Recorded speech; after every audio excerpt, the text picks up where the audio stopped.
Hey everyone, welcome back to my channel. For those of you who don't know me, my name's Tamara and we are back. We are back with the second Crescent City book review, which is The House of Sky and Breath. We finally finished this last night. I know it's taken me a second. And before we even talk about this book, I'm going to just have to say right off the hop, getting straight to business here. These are spoiler talk reviews. If you care to be spoiled, I would step aside, read the book, and come back. If you don't care, you've read the book, then here we go. Because CRESCENT has entered the building, folks. My man, my love in the Sarah J. Maas world is CRESCENT. He is what really got me into reading because of his relevance when I first picked up ACOTAR. The fact that they ended this book off with CRESCENT, I almost fell over squealing because I was like, wait, what? So I knew that there was talks on crossovers between these three book series. Crescent City, ACOTAR, Throne of Glass.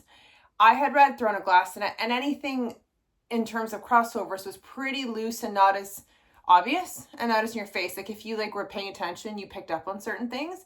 But this is a strong crossover. Like this is one that based on where this book ended, our girl Bryce is actually in ACOTAR right now. She is completely in their world. So that just shocked me right away because I'm like, oh my gosh. So not only is this a crossover, but they're going to give, I'm assuming in the third book, a lot of time to this crossover. So to CRESCENT, to Feyre, to Cassian, to everyone that's over there from the ACOTAR world. And then she's going to find her way back is my assumption. And I think I just didn't expect that kind of a bold crossover. So ending with my boy CRESCENT, knowing how much I obviously love him as well, was I was kicking and squealing when I put this book down last night. I was like, I can't believe they did this. So I had to say that right off the hop, which is why we started with our disclaimer, because it's obviously a pretty big thing at the end of this book to end it that way. So, whew. Okay, now that I got that out of my system with all the excitement that's tied to that, what I gave this book. So in terms of how, if you watch my previous reaction, I was pretty emotionally shocked by how amazing the first Crescent City was. I gave it a 5 out of 5. It took me by surprise at how much I enjoyed it. It was exceptional in many ways. I downplayed it. And I feel like I had said in that previous reaction that I owe this set of 3 books an apology for it because I just assumed, I made poor assumptions. Let's just put it that way. And I was wrong. This book, I gave it a 4 out of 5. I obviously did enjoy it. I definitely did. But unlike the first one, this one had some areas for me where I was kind of like, okay, I get it. But and I had some reactions like that to this book. And I can't say I had that with the first one. The first one, I was in it. I was really in it. And I was in it in this one too. I took my time reading this one. Obviously these books are really big, but just because I enjoyed this story, but there wasn't sometimes moments like the first one where I actually couldn't put it down. I was able to steady read through this one, which isn't a bad thing by any means. I, again, really enjoyed it. So let's talk about it.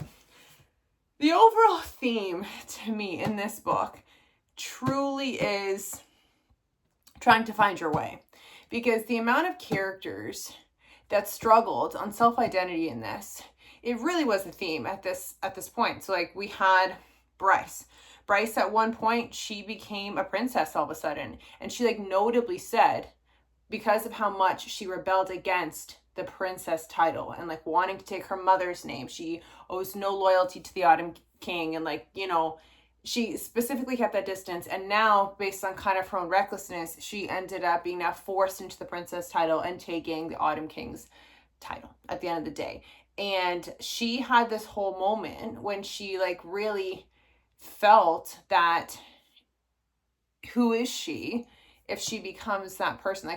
She feels at a given point in this book, probably about midway, almost 3/4 in, she was really questioning her identity because she fought so hard against this title. So if she becomes this princess, which she thought to never become, then she's questioning who she is. And there was other things that definitely played into that, but that was kind of a catalyst moment where she broke a little bit when she was realizing that now she's forced into this. Then we had Ruin. Man, Ruin, we're going to talk about him some more, but just in the basis of this example, Ruin also, when he was talking today in their mind reading realm, and they had this argument, and he notably was like, I'm worth nothing. Like, she was making jabs at him at that point for sure, but for him to openly say that he's worth nothing and then reflect afterwards about who is he, because he again was just kind of in this title of being royalty, of being the chosen one, but he's questioning, is there anything really special about him at all? Like, who is he besides the loyalty to his friends, besides being a good person, which are great attributes to have. And I feel like we're going to talk about Rowan. We're going to talk about Ruin, but it's just, again, another example. And then we had the obvious one, Ethan. Ethan was kicked out of his pack. He was living with Bryce and Hunt for a while, and then he was finding his purpose without his actual pack of wolves. Did he ever want to lead? Did he not? Like, where does he want to go with what he is? And his whole journey in this actually was more full circle than everyone else's. At the beginning, he was a lost pup, quite literally. And then at the end, he found another purpose. And he also had some closure a little bit throughout this journey of this book. So Ethan a little bit had way more of a full circle moment than the other storylines. And I enjoyed watching him actually, because I thought for sure he was going to die in this. Like, I thought that they were reflecting on all of these moments. He didn't get a chance to tell Bryce how he felt. He was ashamed of how he felt because of his brother. And I just kind of felt like they were leading into him like sacrificing himself for Bryce royally. And then that's when all of these like revelations come out to her direct. But that didn't happen. And I was okay with that because I did like the newfound family that he developed that are outside of the wolves, but he's still so loyal to the wolves and the prime and everything like that. So I liked his segment and how they kind of tied in this group with Ethan's involvement. I really enjoyed that. And then we also have our merman. I think his name is like Therian or something like that. I'm probably butchering that. But then he also was reflecting as to like, what is he beyond his duty to the River Queen and his betrothal to her daughter? Like, what does he actually want besides being a weapon to be used? Like, what does he want with his life? And then he did like a drastic action at the end to ditch his life royally by signing up with the Viper Queen, which essentially annuls all contracts he had with the River Queen. So it's like one of these things that I was like, whoa, everyone's having quite the identity crisis in this book where everyone's just like really self-reflecting and doubting who they are. And that was quite the theme, I must say. So yeah, that was interesting. I liked it. I liked that they're giving so much time to all these different characters to have big moments like full circles. I'm assuming by the third one, like they did Ethan in this one, is kind of what I'm gauging here, but here's to hoping. I did enjoy that. Side characters that were new to the story that we get introduced to. I feel like the moment that Bryce got engaged at the beginning of this, I was like, oh, this just got a little interesting. Like, I feel like similar to the trajectory of the first book when Danica died, things got interesting. To me, when Bryce was forced into engagement with Cormac, and he also seemed like a complete asshole at the beginning, I was really interested in how they're navigating that in his character. Did I expect his character to be an actual like rebel, empathizer, have a love interest who passed, and like reveal all of that? No, and I really was happy to see that whole journey with Cormac, especially like his sacrifice at the end. I feel like making that character as noble as they did, I couldn't see that character progressing further than this book anyway. So when he died, I expected it, and I also wasn't too sad about it because of what he got to accomplish, I guess, with like closure and what he died for. He knew his purpose. Like, he knew what he was willing to die for. Unlike some of the other characters who are still stuck in limbo trying to figure out their next move. So he, on the other hand, I felt really interested in kind of him and how he was, you know, in relation to Ruin and Bryce and them being cousins and working together. I liked that. I liked how they tied in more family dynamic that is actually blood related besides our newfound family that we've developed at this given stage, where we've just keep taking in all the strays, and we have a bit of every species almost in our family, which I love it. I absolutely love it. But other characters we got to know a lot more of. Bastion. So it would be like Danica to still have an influence in this book, despite her being dead. Besides, we kind of, resolved the mysteries in book 1. She bleeds into this book with more mysteries, and I kind of smirked because I'm like, typical. Of course you would. Of course you would. And same with Connor and the Pack of Devils. They're referenced in this book as well. Danica and the mysteries that they put into this book, were they as compelling as the first one? Not really to me. I feel like they were interesting, but I wasn't as like enthralled with it like I was in the first one. And I kind of just feel like them trying to discover the significance of certain things, what happened to Sophie, what happened to her brother, it really dragged out at a given point for me where I just felt like they were being really sloppy with like, they really hyped up in this book the risks associated if they were being sloppy, like what could happen. They could be exiled because now they're inadvertently helping rebels, but it's really just to find the truth. And at the end of the day, that's all they wanted to do, but they are dabbling with fire, and everyone is very clear about those risks. And what does that look like for them if they were to get caught? So I just kind of feel like when they were planning all of these different ventures to figure out the truth in this book, that it just felt sometimes that they weren't taking like the precautions I thought they were. Like at given points, I think it was with, I want to call him the Hound, but I feel like some of the references I'm getting confused. Danica's father. They revealed who Danica's father was. Mordok, that was his name. And like he's quite the sniffer. Like he can like smell your scent and everything. I feel like they were so reckless in regards to a threat like that, who like they really described as a savage enemy. Like they highlighted a lot of enemies in this actually, and for rightfully big reasons as to why we should stay away from them. But their exposure to some of these characters just felt so like, I'm going to risk it for the biscuit. Like, I hope nothing happens. And then you as a reader are kind of like, how would you guys not get caught doing that? Like how in these situations, like we did not think enough about it in my eyes, because I was just kind of like, they got help spontaneously throughout this book from allies we discover at the end, but they just put themselves in situations I thought that were so reckless and not thought out properly, and they were just risking it. And I think at one point I literally was like, okay guys, sure. And that's kind of where I went with that. So I don't know, I just felt like we were a little clumsy and reckless for some of our mission planning in this, and also the premise of like discovering all these like mysteries and stuff.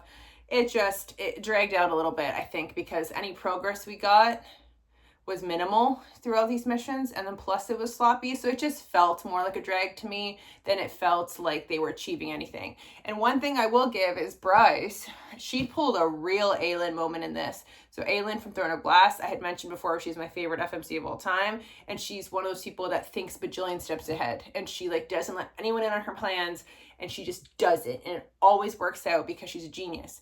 Bryce did this when it actually came to finding Emil. And I laughed a little bit because she completely knew where he was. She made these arrangements for his safety. She like planted pieces to like hide suspicion. Like she really did this like master perception of closing that Emil storyline actually. And she kept Hunt out of the loop. She kept everyone out of the loop. And it was very... like, it was one of those clap-worthy moments where I was just kind of like, okay, like, this is an Aelin move to me because she did this all the time. But Bryce, to do something, like, so solo like that, it felt a little bit out of character, but also we're happy because we love Bryce. And so I'm like, yeah, she's a genius, of course. So I was happy to see it. Their fight, Hunt and hers fight after that moment, though, to me, felt a little bit odd. Like, I wasn't sure why Bryce was mad at Hunt.